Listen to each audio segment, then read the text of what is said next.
बहुत सुंदर हवा देता है। दूसरी बात छाया देता है, और तीसरी बात फल देता है। और जब उस पेड़ की मौत हो जाती है तो उसकी लकड़ियां काट करके हम सबिला के रूप में बना लेते हैं। वो पेड़ है कौन? वो वृक्ष है कौन? कहा कि त्रेता और द्वापर के बीच में जो साधु संत थे वो कलयुग में पेड़ पौधे बन करके आए। और याद रखना, चौमासे के बीच में कर्म करने वाला व्यक्ति, चौमासे के बीच में अपना जीवन बिताने वाला व्यक्ति, जैसे हम आश्रम से जुड़े लोग तो प्रत्येक व्यक्ति चौमासे का कोई ना कोई नियम लेता है।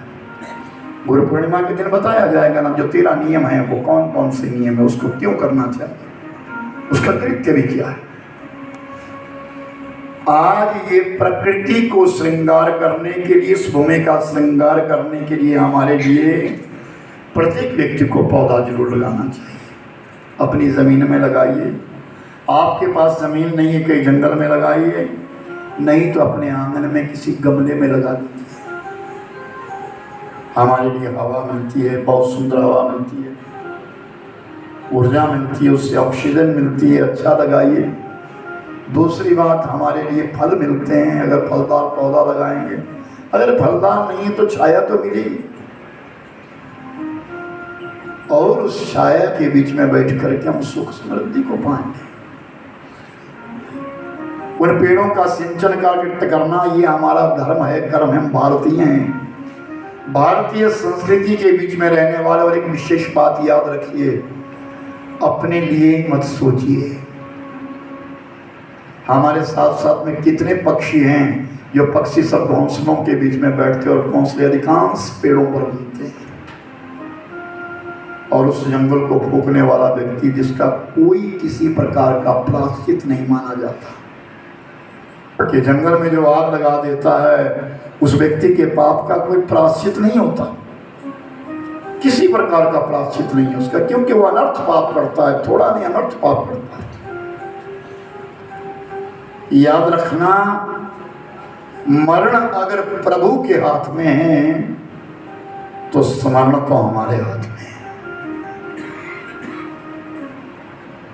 अगर मरण उस प्रभु के हाथ में है तो स्मरण तो हमारे हाथ में है। अपनी माला तो हम कर ही सकते हैं, अपने गुरु महाराज से मिला हुआ जो मंत्र उसका जाप तो हम कर ही सकते हैं। और उस मंत्र का जाप करने से, स्मरण का जाप करने, उस स्मरण करने से ये क्वांक भाल के जो हमारे भाल में जितने भी प्रारब्ध है संचित हुए हैं वो धीरे धीरे कटने शुरू हो जाते हैं। आज का विषय मां शबरी मैया का मंत्र। उस शबरी को भी तो कोई मंत्र मिला, जिस मंत्र के माध्यम से उस शबरी मैया ने भगवान राम का दर्शन किया। राम का दर्शन जाने करने के लिए जाना नहीं पड़ा उस शबरी के लिए, उसके लिए तो ही मिल गया। तो कहा है कि वो प्रभु, वो परम पिता परमात्मा है, जिनका हम स्मरण करते, चिंतन करते, उनका जो मंत्र है वो हमारे जीवन का वो सिद्ध लक्ष्य कहा गया है। नाना विधि प्रकार से विशेष कहें, याद रखना कि मंत्र महामणि विषय अभ्याद के, जो मंत्र है महामणि है, वो नाना प्रकार के अपराधों को खोपने वाला है। मंत्र जाप जरूर होना चाहिए। तुम्हारे गुरु ने तुम्हें दिया है या तुम स्वयं करते हो, जैसा भी करते हो, जो भी करते हो, मंत्र जाप अवश्य। ऐसा कोई घर नहीं। हाँ, कुछ उच्छृंखल लोग ऐसे अभी इस समय हैं, उत्पन्न हुए, क्योंकि जो पाश्चात्य सभ्यता हावी हुई है कि उसके बीच में व्यक्ति भगवान पूजन करना नहीं चाहता, उसके पास समय नहीं है, वो कह नहीं सकता, उसके पास इतना समय नहीं है।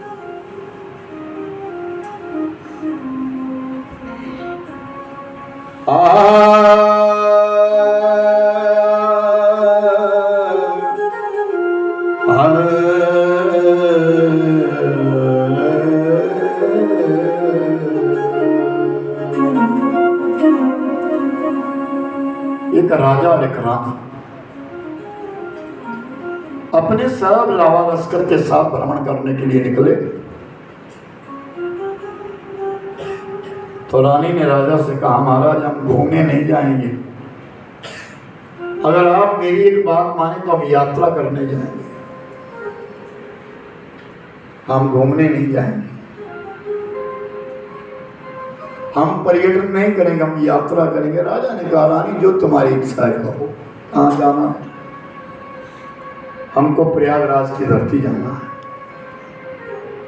जहाँ गंगा बहती है, यमुना बहती है, और जहाँ गुप्त रूप से माँ सरस्वती मैया का दर्शन है, हम वहाँ जाएंगे। राजा ने कहा, ठीक है, जो तुम्हारी इच्छा है। और याद रखना मेरे भाइयों, धर्म पत्नी उसी का नाम है जो धर्म की ओर खींचती है। जो धर्म की ओर खींचती है उसका नाम धर्म पत्नी है, और जो धर्म से बिछोड़ करके विनक्त स्थानों पर जाया करते हैं या समन करते हैं तो कहते हैं वो धर्म पत्नी का कृत्य नहीं, वो तो पत्नी का कृत्य है, वो जाने। लेकिन जो धर्म की ओर अपने परिवार को खींच लेती है, अपने परिवार को धर्म की ओर लगा देती है, वो धर्म पत्नी। राजन मेरी इच्छा तो ये है, हम प्रयागराज की धरती में जाएंगे और कुछ काल हम वहां बैठेंगे। राजा ने कहा, ठीक है। नारायणं प्रयागस्य भवति यदा परै भरद्वाज मुनिरयस्य त्रिवेणी परदर्शना।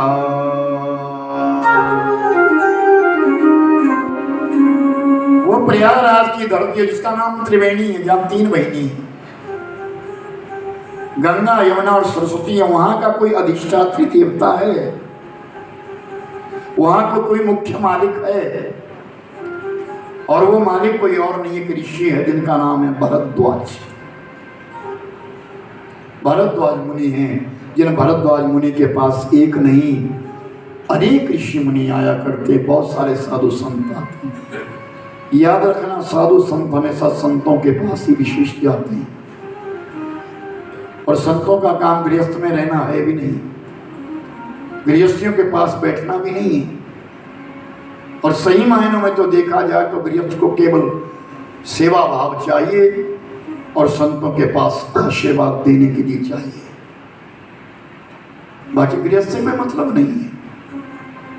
तो भरद्वाज मुनि अपने आश्रम में बैठे हैं, तो उन्होंने अनेक साधु संतों को बुलाते, एक बार नहीं अनेक बार, वर्षों में कई बार लेकर के आ जाते, और सबको आप बुला करके बड़े आराम से बड़ी श्रद्धा के साथ उनका सेवा भाव करते हैं, सेवा भाव करते हैं बड़ी श्रद्धा से। याद रखना, संत के 3 नियम विशेष कहे गए हैं। पहला नियम चरित्र, दूसरा नियम दर्शन, तीसरा नियम तपस्या। जिस साधु का, जिस महापुरुष का तप नहीं है, चरित्र नहीं है, और बड़ी बात जिसकी कोई साधना नहीं है, वो उत्तीर्ण नहीं है। और गृहस्थ की भी 3 नियम है, दान, शील और भावना। गृहस्थ के अंदर अगर भावना नहीं है तो वो तुच्छ है, अगर दिखावा है तो तुच्छ है। गृहस्थ में रह करके अगर अतिथि का सत्कार नहीं है, किसी आए हुए मेहमान का मान सम्मान नहीं है, तो गृहस्थ शून्य है, वो गृहस्थ नहीं है। अधिकांश लोग अपने लिए जीते हैं, नहीं, हमारे साथ बहुत सारे पशु पंछी भी हैं। मेरे आश्रम में ना जाने कितने घोंसले बने हुए नीचे, कभी कोई जीव गिर रहा है ऊपर से, कोई पाँव के नीचे आ रहा है, कोई कुछ हो रहा है, कभी उपमा, उनका नाम क्या बोलते हैं, कई प्रकार के है, और वो पक्षी आए हैं, उन्होंने घोंसले बनाए।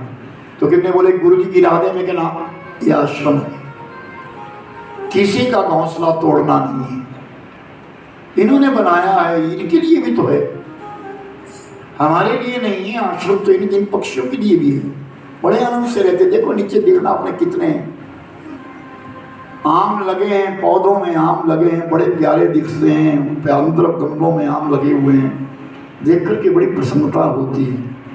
अब ये भी एक साधु थे मेरे पास, यहाँ आए हुए बनारस से, तो वो उन्होंने फल तोड़ दिए और कच्चे तोड़ दिए। मुझे बहुत दुख हुआ। मैंने कहा ये क्या कर दिया? बोले पता नहीं कोई तोड़ के ले गया। सुभाषिश हो जाती है। मुझे 20 वर्ष हुए हैं यहाँ आए हुए, 21 वर्ष 21 वर्ष का कार्यक्रम है सारा। मंत्र जाप कितना हुआ होगा आप विचार करिए। सुबह हनुमान चालीसा होती, कल 630 हुई और आज 660 हो गई, 66 से या 67